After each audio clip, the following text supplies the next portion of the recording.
Buen día, compañeros. Nosotros somos el equipo 6, conformado por Arturo Álvarez, Diego Consuelo, su servidor, Fátima Guzmán y Melanie López.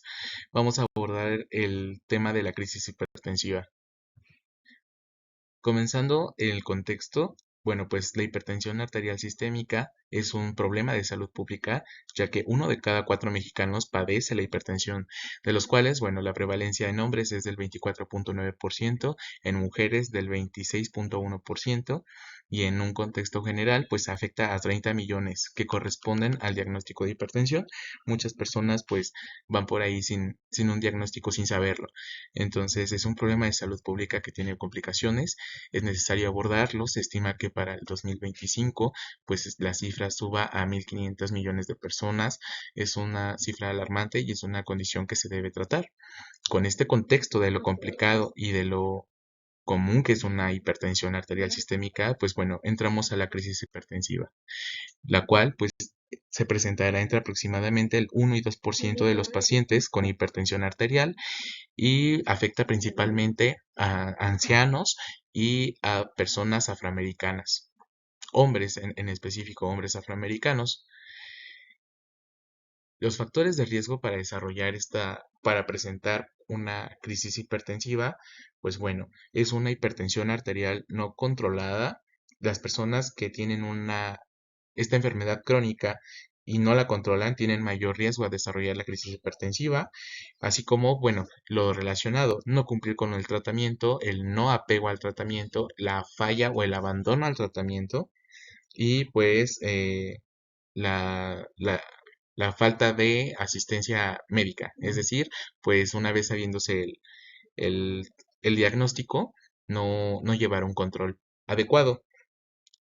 Las enfermedades renales, como las personas con enfermedad renal crónica, como la insuficiencia renal, pues aumenta este riesgo debido a que la disfunción renal puede interferir con la regulación de la presión arterial. Enfermedades cardiovasculares como enfermedad coronaria, insuficiencia cardíaca o enfermedad vascular periférica, debido a la afectación en la función cardíaca y por lo tanto pues una afectación a la regulación de la presión arterial.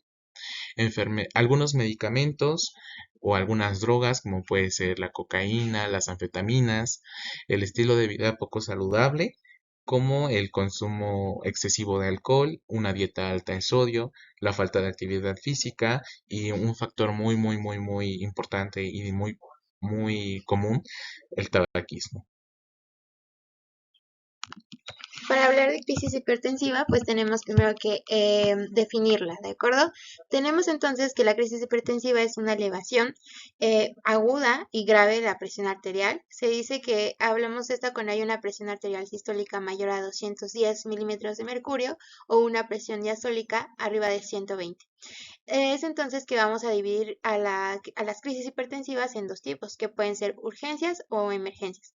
La urgencia hipertensiva son aquellas elevaciones, ya sea de la presión arterial sistólica o de la diastólica, sin demostración de lesión de órgano diana, mientras que la emergencia hipertensiva pues es un poquito más grave porque aquí las elevaciones de la tensión arterial pues están asociadas con un daño agudo de un órgano diana, que puede ser a nivel cerebrovascular, a nivel renal o a nivel cardiovascular.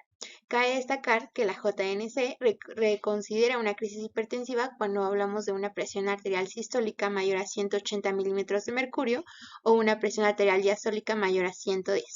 En cualquier caso, pues tiene mayor relevancia la velocidad del incremento o la situación clínica del paciente que las propias cifras de la presión arterial. Esto quiere decir que si nuestro paciente se encuentra sintomático con una presión de 180 sobre 110, pues ya estaríamos hablando de una hipertensión, de una crisis hipertensiva. Ahora bien, vamos a comenzar a definir algunos criterios que nos van a ayudar a diferenciar entre si es una urgencia o una emergencia, además de lo que ya les dije, si existe o no una lesión a órgano diana. En una urgencia, donde no hay una lesión a órgano diana, bueno, pues el paciente puede llegar a presentarse asintomático o bien puede tener algunos síntomas inespecíficos, como puede ser mareo, cefalea, entre otros. Esta clase de crisis pues no compromete la vida de una forma inmediata porque el paciente pues como ya lo mencionaba puede estar asintomático, por lo tanto pues para descender la tensión arterial tenemos como un rango de tiempo que puede ser entre los 24 a las 48 horas. Se presume que el tratamiento debe ser sobre todo vía oral y no suelen precisar asistencia hospitalaria, es decir, el paciente pues se puede manejar de una manera pues un poquito más conservadora. Sin embargo, no hay que reducir la presión arterial pues muy pronto, muy rápido, porque el paciente podría tener datos de hipoperfusión y podríamos pues agravar el caso. Dentro de las urgencias hipertensivas, pues tenemos las crisis asintomáticas, idiopáticas, la hipertensión arterial acelerada o maligna y complicaciones sobre todo pre y postoperatorias o el abandono terapéutico. Aquellos pacientes que pues no tienen un buen apego a su tratamiento, que ya se presumen a lo mejor hipertensos, pero pues no tienen un gran apego.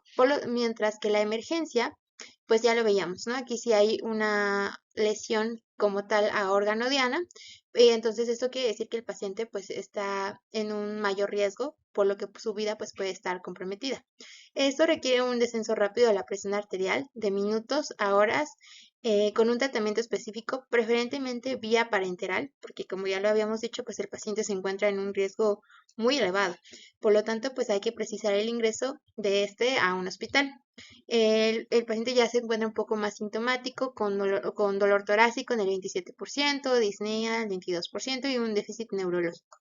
Aquí son muy comunes aquellos pacientes que ya se conocen hipertensos y que están con tratamiento hipertensivo, pero a su vez tienen otra clase de comorbilidades. Dentro de las emergencias hipertensivas, pues como ya les decía, pues vamos a clasificarlas de acuerdo al órgano diana que vemos que esté afectado.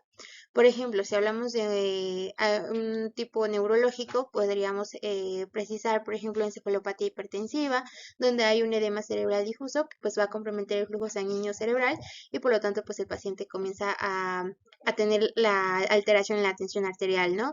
O un accidente cerebrovascular, ya sea isquémico o hemorrágico. Por su parte, en las enfermedades cardiovasculares, pues tenemos muy común el síndrome coronario agudo, las anginas, el edema agudo de pulmón o disecciones aórticas agudas.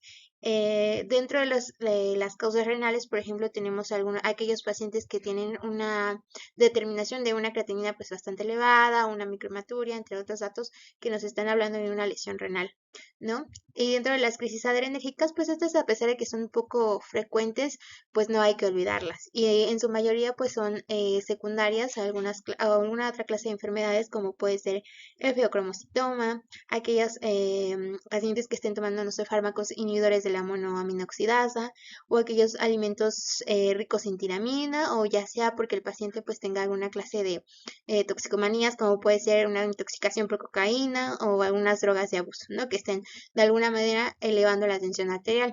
Dentro de las causas quirúrgicas, pues tenemos cuando aquel paciente que antes de que comience su cirugía tiene una presión arterial de arriba de 180 sobre 110 o con cifras menores de la presión arterial, pero que tienen una lesión a órgano diana. Es por eso que esta clase de cirugías pues se tienen que aplazar, porque pues de lo contrario el paciente tendría un gran riesgo.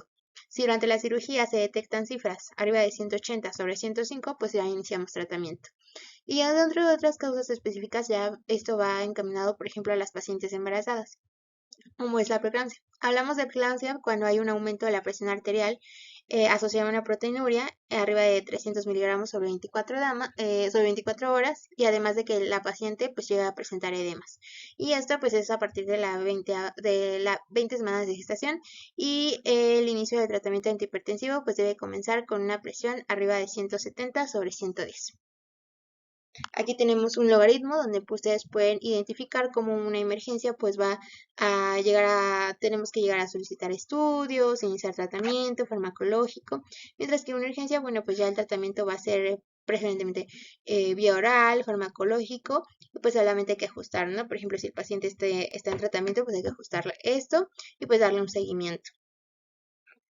Bueno, vamos a empezar con parte de la fisiopatología, del por qué se llegan a desarrollar estas crisis hipertensivas. Y bueno, para empezar, esto va a ser un daño progresivo generalmente por un aumento de la presión arterial. Este aumento de la presión arterial va a ser tan constante que las resistencias vasculares periféricas siempre van a estar aumentadas. Al momento de que están aumentadas, van a existir diferentes factores que nos regulan, como van a ser los hemodinámicos y también los factores hormonales, que se van a ver involucrados. Estos factores empiezan la liberación de sustancias presoras. En este caso vamos a tener la angiotensina 2, la hormona antidiurética y la noradrenalina, que como tal lo que va a empezar a provocar va a ser el deterioro arterial. Este caso del deterioro arterial va a ser por toda esta alteración que va a estar causando al endotelio, generalmente por estar estimulado constantemente por estas sustancias presoras que están en contrarregulación para poder, en este caso, poder regular la parte de la presión arterial.